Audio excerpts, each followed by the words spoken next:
家收看今本嘅福喜乐呢个节目，哇，今本应该感觉当有发力吼，因为今本老太家咧分享系润通减肥两件事情吼，哇，当已经读好多岁世界纪杯期待，下面都是有两台啊，哇，是不有两台，脚臂有两台，今本老太家咧好好咧分享下，因为到底用因舒啦，用因润通咧，就做得有，你讲减肥嘅效果，大家咧分享你今解，来宾其实系你解，你讲两个神经专家王依玉先生分享。大家好，我是王玉。分享欣赏哈，每次要上节目的时候，老师欣赏应该讲客家话啦，然后欣赏就会讲客家话，大家好，我是王玉。对，就这么一句。不过还有啊，你还会讲基本嘅系冇？今天对，金币，金币，对，我讲安子 C 啊，你是太不强。对，我们好像是说就谢谢。老烂哦，有，每一次来到这边的时候，都可以重新温习一下讲客家话嘅感觉，就会安容易。不过基本真年轻朋友都得有这样的欣赏来到鸦片，因为基本有很重要的议题跟大家讨论，就是减肥。奇怪，听不腻耶，永远的议题。对，所有的不管男生女生，现在都好。其实以前我们都以为是女生，可是后来发现呢，年过大概30岁之后的男生也好需要。我觉得很重要，因为大家就会讲，C 轮你嘅身材会保持都较好，有冇？可是 C 轮也要稍微自爱一点啊，因为总不能到了中年以后有没有？就是那个肚子，那个肚子会特别大。可是我觉得现在很流行运动，就是这5年、这10年，那个整个应该说这10年，这整个运动的风潮观念都改变呢。对啊，那我觉得这个当然是好的啦。那其实像运动，它本来就是对大家的身体健康是有帮助的。对，那所以有这样子的风气，包括现在是路跑嘛，有一阵子是骑脚踏车，对，就是大家都要去骑脚踏车，要去山上，然后有一些装备什么，然后都越买越高级。真的，以前去运动的时候，就会不好给运动裤穿一下，然后 T 恤穿一下，要他很黑哦，要他出去这空一盒给装备看起来很专业，有没有？对。可是其实有个风潮其实是好的，总是多动嘛。好，今天要来跟大家讲减肥这件事情。其实减肥，我们就简单讲不二法门，黑毛该。少吃多运动，对，因为有些同学会讲要吃减肥药啊，或是说有其他的方式。不过其实像如意这边建议的，就是少吃运动啊，就少吃多动，均衡饮食。对，基本上大概10秒钟就讲完了。对，讲完了，对，就会有你某就会你吃很多东西，多运动。不过说真的啦，太卡会吃到讲运动，我就有运动啊。其实运动还是有一些要注意的。黑公你运动够，黑公你大吃有没有？运动跟会去吃下面火锅。嘛，该火锅啊，有些东西就做不得啊，所以其实运动还是有它的优点。我们这边有准备，就是运动对体重控制其实是很重要的。我们其实这边看到啊，大家都可以就是可以理解的，就是我去运动，我就消耗身体的能量，对，就是好像消耗所谓大家比较熟悉用卡路里，对，就是好像消耗这些，所以可以达到减重的效果。那其实有一个更重要的是我们的第2项是提升基础代谢率。对，那基础代谢率它的意思是说，我们平常其实它占了人体就是消耗能量这件事情大概65% 到70%，意思是说，我们平常在呼吸、在说话、在上班、在睡觉、甚至在吃东西，你吃东西的时候，吃进去的东西要消化，消化的时候它会消耗一些热量，好，所以其实这些东西叫做基础代谢率。那这个代谢率，如果说其实大家可以想象一下，年轻的时候的新陈代谢跟年纪长了之后的新陈代谢是不一样的，哈，这个大家就有感觉。那怎么样去让自己的基础代谢率是一直维持在比较高的这个状态，就是靠运动。好，那原因是因为我们身体的脂肪跟肌肉，好，这2个它的消耗的基础代谢是不一样的，所以你身体里面有比较多的肌肉，你消耗的就比较多，对，比较少的肌肉就消耗的比较少。好，那基础代谢率它就是在指这个消耗的那个率，所以意思是说，如果你今天有比较多的肌肉，那相对起来，你就算在睡觉的时候，你消耗的热量就是比别人多。对，古时候有青铜，你就会讲啊，叫我代谢不好，其实就是这个意思，就是这个意思。奇怪，我跟你一样啊，你是爱用个东西，俺妹是爱用个东西，可是为什么我第2天就变胖啊？你好像还好，对，感觉吃东西一样，因为泰卡就会讲，因为我的代谢比较好，或者是你的代谢比较好，对，然后。而且很多人，如果说你今天很胖，你身上都是脂肪，你代谢又很差，就变成你需要的热量，就是你消耗热量的速度就比较慢。对，所以就是人家有那种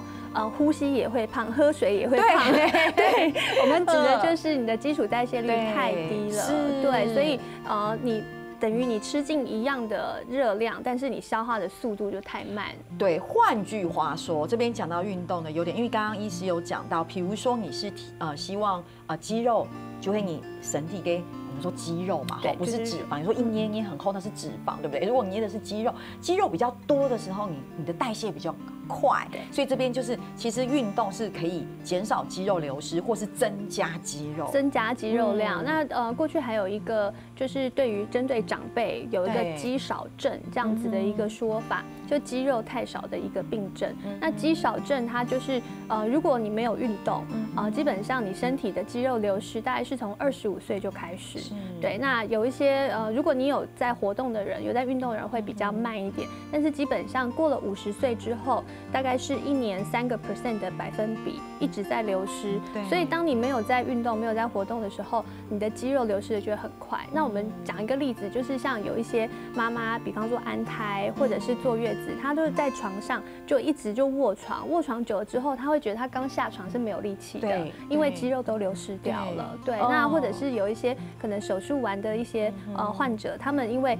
卧床太久，他们一样起来的时候是没有力气的。对，那个其实它是可以去修补的，所以你只要再继续活动、继续运动，把肌肉再拉回来，其实对那个效果就回来了。这就是为什么同太高的分用运动按冲有给原因就会按永远，大家都觉得运动其实不是只是消耗热量，其实这是一个很复合式的问题，也增加你的肌肉，然后把你的脂肪减少。或者说按永饮真的就好像很快就瘦，而且更重要的事情是，其实运动也让你的身形变得比较好看。对，它会让你的体态，就是因为我们其实人要挺啊，需要很多背肌跟腰肌的力量。对，那如果说你背肌比较没有力气，就会很常看到驼背的，比方说小朋友，他们背肌没有受到训练，驼背，对，或者是他肚子可能就挺出来，因为他腰肌没有力量，会。很奇怪，有些人站着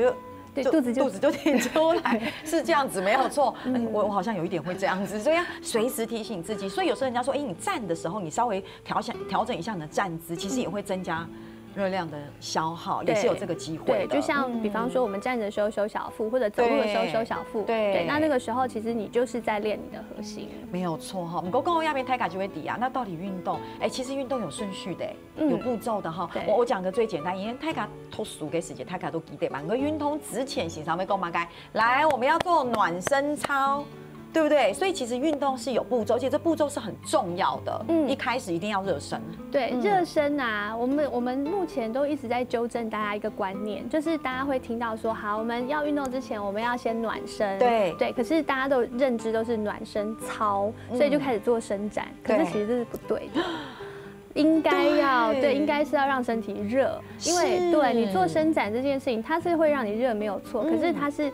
延展，它其实应该是放在最后，就是我们这边的最后一个步骤，就是缓和的运动要做伸展，让你舒服的伸展。那伸展的动作我们其实要放在最后。那我们第一件事情做的热身，其实就是简单的快走，或者是如果你是骑脚踏车，那或者你是去健身房，你就做心肺的运动，就是以自己舒服的速度，对，然后是快走，可能慢慢到慢跑，然后之后才会进行到我们第二个步骤有氧运动。所以前面的热身跟有氧运动，它是有步骤性，可是它做的事情可能是一样的。就是如果你是在跑步机上面，你可能就是从快走，然后变成真正的有氧，就是跑到一个速度。那这个速度的话呢，我们大概会抓，就是如果是初学者或者是一般人，大概不用到非常的高，所以你就是看一下你自己的心跳数。那如果有教练在旁边，他会帮你算。那如果没有教练在旁边，你就是他有一个公式，就是220减掉你现在的年龄，乘以一个比例。那这个比例我们大概是抓50到60%。好，那所以就是大家可以自己算。然后算到这个结果，就是我们会希望说你的心跳数到达这么快，它才会开始进行到有氧。就是在这个速度之前，我们叫它热身。好，所以就是它会有这样子的一个步骤。那有氧运动我们大概都是抓每个人的身体状况其实不太一样，我们原则上抓20到30分钟，这个是一个比较安全的范围。在这个之后呢，再进行肌力训练。可是我们会看到有些人呢，跑了20-30分钟之后就没力了，一定的，对，他就没有力气做肌力。如果是这样，表示你的有氧太多了，对你就要自己再去抓回来，对，可能就要变成。那个有氧运动的时间，你可能要抓再缩短20分钟，再缩短一点点。那如果你20-30分钟之后，你还是有力气，或者甚至你更有动力哦，是，那你那个比例就是 OK 的。好，那肌力训练指的意思是有一点阻力的这个运动，好，比方说像有些人在拿哑铃啊，这些就是在家里面就可以做的，或者有那种弹力带，就是一些小道具。这种就算肌力训练，或者伏地挺身也算肌力训练。那这些做完之后呢，再去做伸展。好，所以速度大概是这样。对哈，师兄线上讲诶，其实运动的步骤係當重要嘅。不過其實還有很好多嘅地穴，然後大家都分享聊下，等下就上來。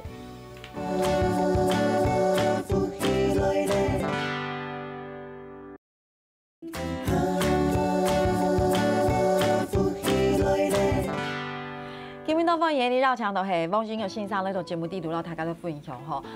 我們上一段節目其實有共懂哈，其實運動的步驟很重要。其實我覺得有個好重要的觀念，一定要再一次的提醒雄親朋友，黑馬該，因為大家都把暖身想錯了。其實暖身是讓你的身體熱起來。對，你想想看哦，如果說你現在整個假設冬天好了很冷，對，你在家裡哇，整個身體其實是很靜止的狀態，然後你突然間就拉筋。大拉筋，想說我等一下要運動，哇，伸展拉筋，然後哇，整個其實你想想看，它本來很硬，你突然間硬拉它，所以它其實讓你的身體先熱起來，對，然後再去做有氧的運動，對不對？對。然後肌力訓練，大家都會忽略這一塊，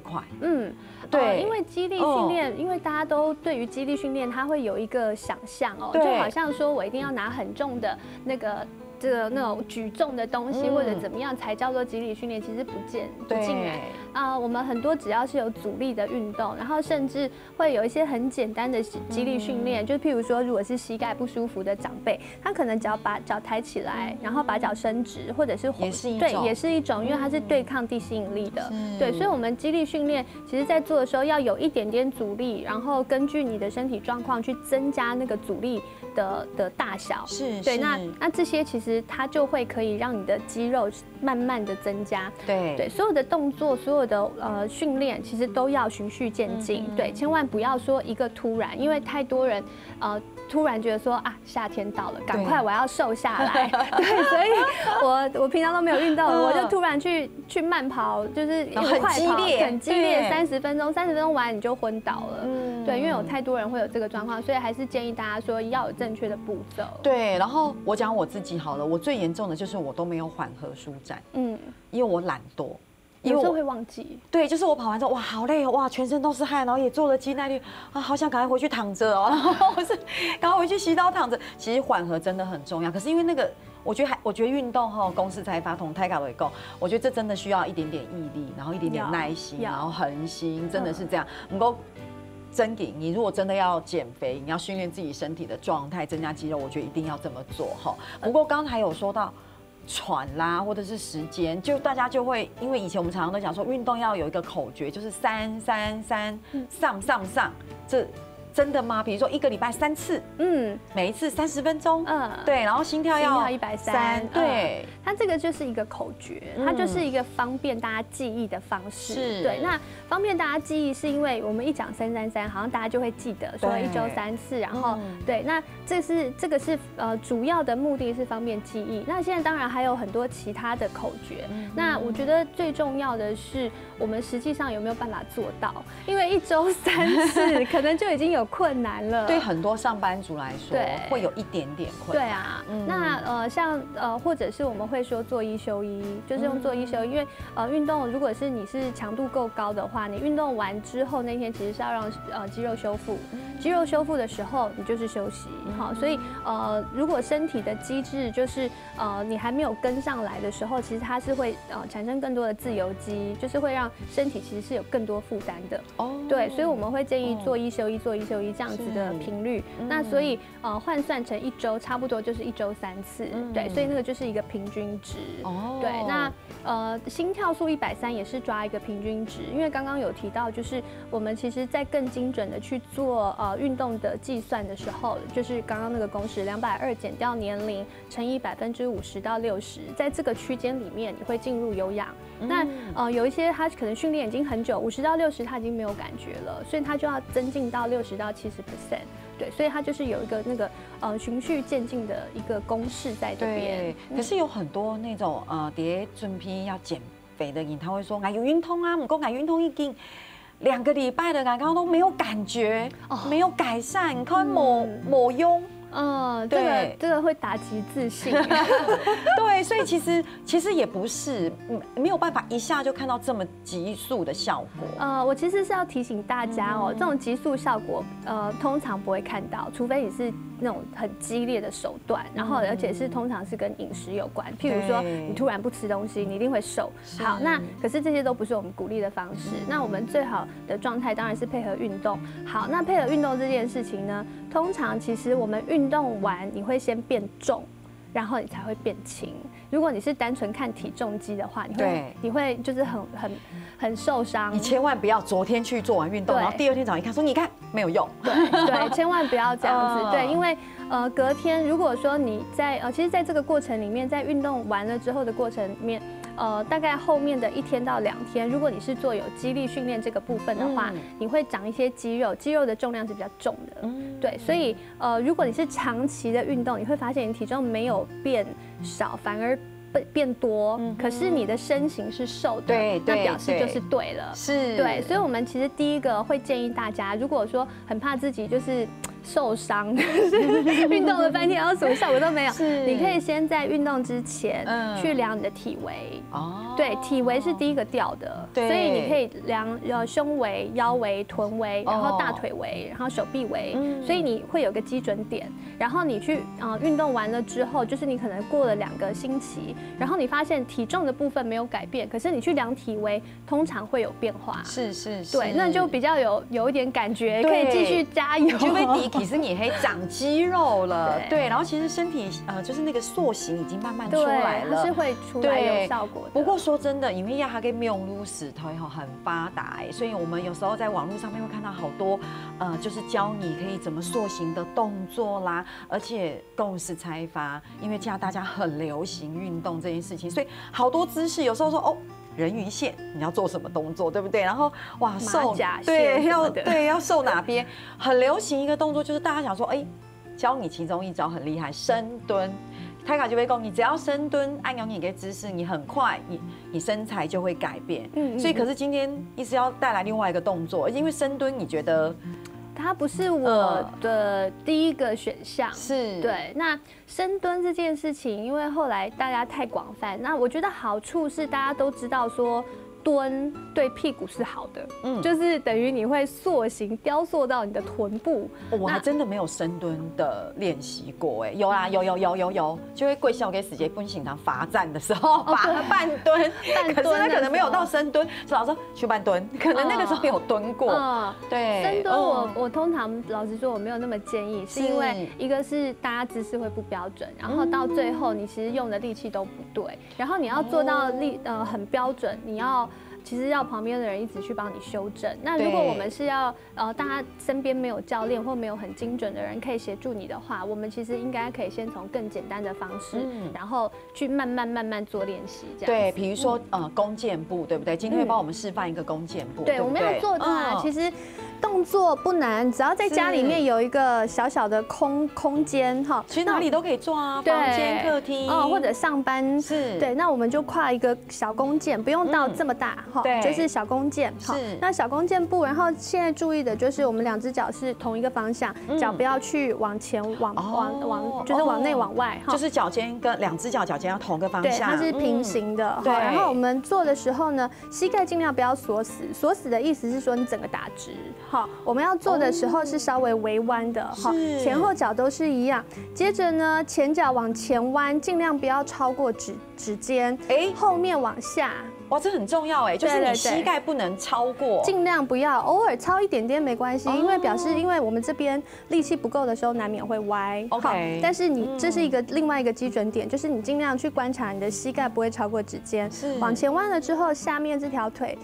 另外这条腿接近地面，不要碰到，接近地面不要碰到。哎，看起来很简单，看起来挺简单，不过其实做久了会酸，对不对？会，后面这条腿比较有感觉。哦，对，就是前面这条腿它是一个辅助。那为什么我们要看这么多基准点？是因为大家如果有在家尝试的话，你会发现，如果你这边没有扣好，你会发生这种事情，你会歪掉。是，对，或者是你会在做的时候就变成就是方向会不对，所以我们希望大家做的时候是同一个方向，对，往前。那这样子要做几次？大概做10次，速度差不多像这样就可以，然后来回交替。好像会有点喘，对不对？会。就是对，所以其实来回交替比如右脚10次，左脚10次，来回交替，大概可能2次到3次就差不多。对，可以自己抓。如果说时间够充裕的话，我们做更久其实没有关系。对。那做完了之后。其实这个动作主要要训练到的是膝盖上肚脐以下这个范围，所以在做的时候，如果你单纯只有一个部位有感觉，那你要稍微修正了哈，因为它应该会包括腿部、腹部、臀部应该都会练到。臀部都会练到，所以黑公雄心朋友，我刚才欣赏高给按有个姿势，你在家里练习厉害哈，黑公你练习个结果黑。吃到你的脚臂有一些酸酸，然后你的肚丝，然后你的腹部，那就是对了，对不对？但是如果你做完之后是轻强手没干够，就会扣嘞，应该不会有人没感觉，可能就是姿势，可是有一种调整，有一种状况是他什么地方都没感觉，只有膝盖有感觉，那这样不行哎，对，就表示用力的方式不对，而且反而造成膝盖一点点的伤害，所以我们其实才要特别提醒大家，就是膝盖的位置，然后后面的脚就是靠近地面，不要碰到地面这样子。哇，太棒了！乡亲朋友吼，其实基本你教按样个姿势，可能其实非常个简单。不过系讲你静息，踏踏实实去做它，其实一定会有效果。而且无论如何，无论用你至少佢都会你你讲肌耐力的训练，哈，乡亲朋友，系讲到认同，佢都来试，用你试咧，你先聊下，等下就同你讲。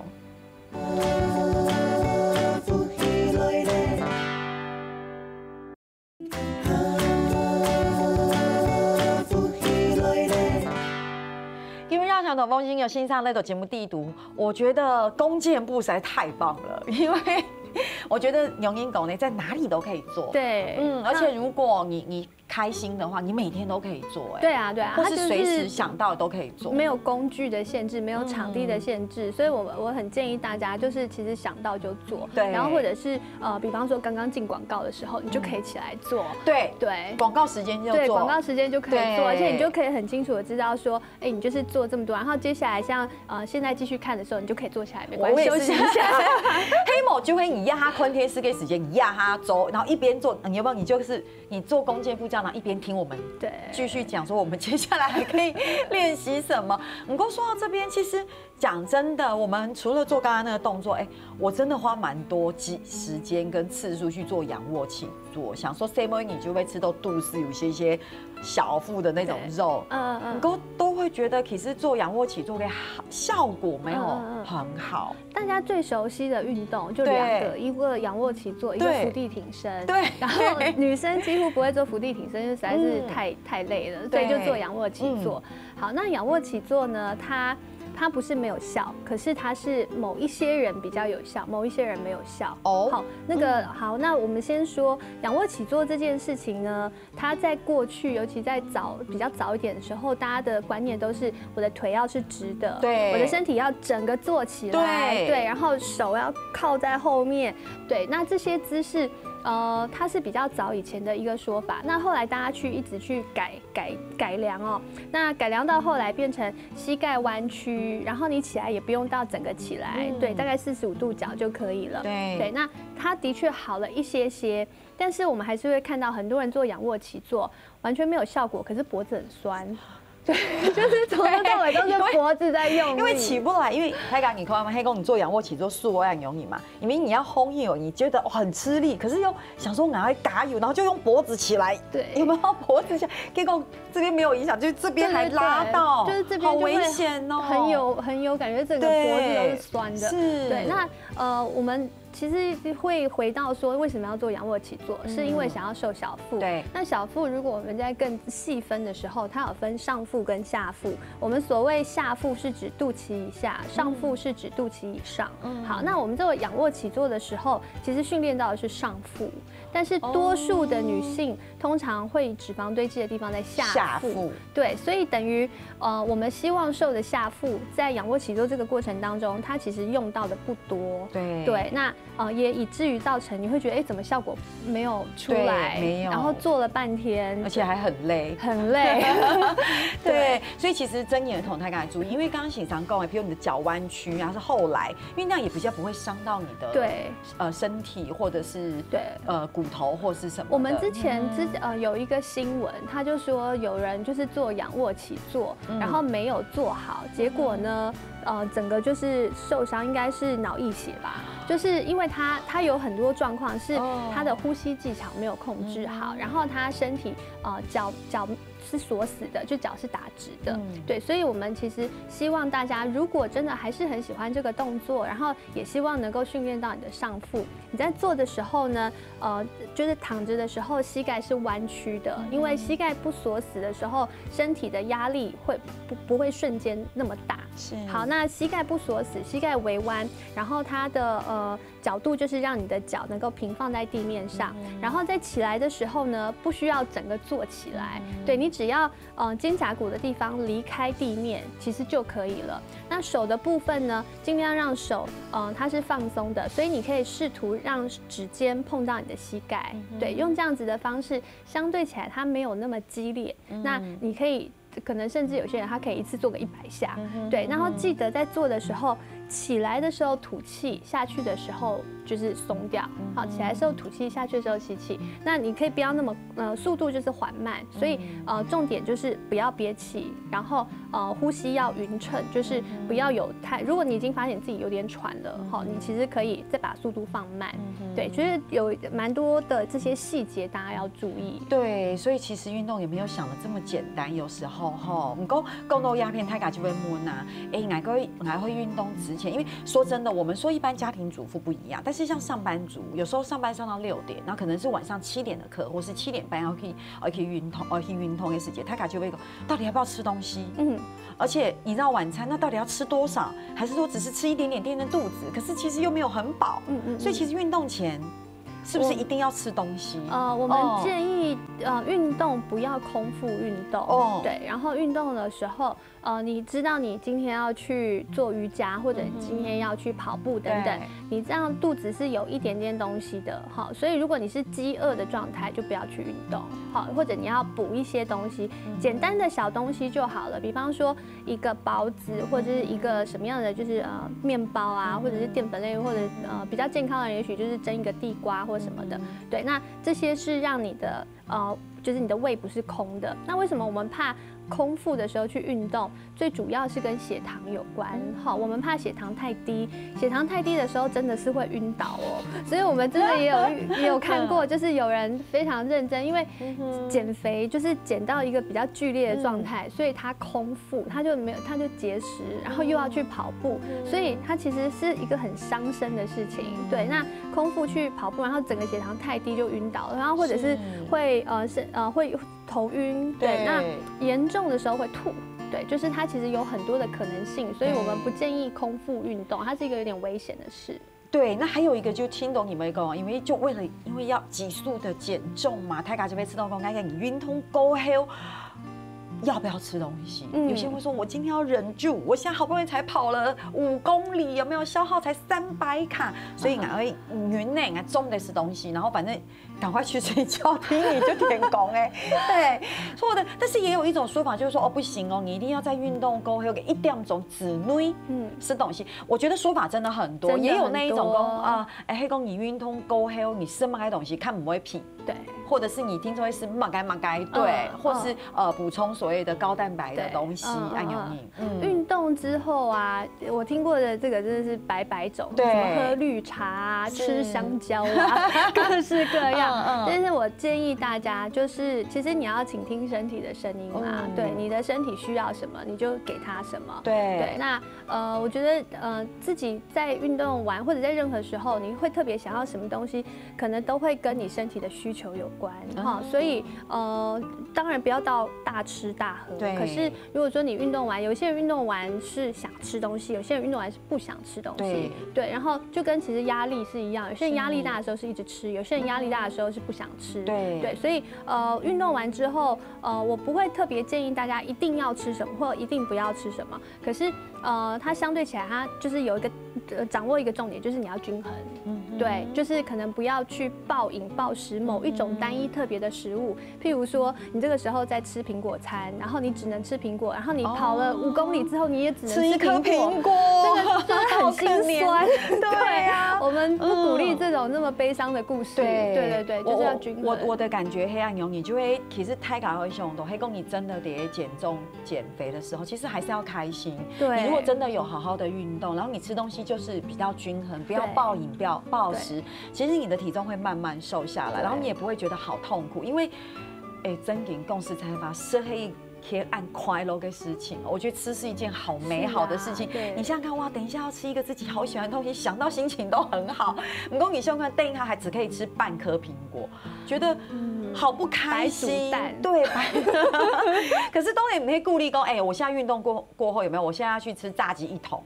那个其实跟你运动无关，就是平常就不应该这样吃。没错，对，所以这边其实帮大家整理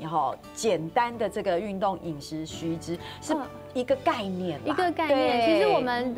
这边最大的重点就是我们需要去均衡饮食，所以我们这边提到的碳水化合物。那所谓聪明吃，就是你不要吃太多精致类的。对，那你就是其实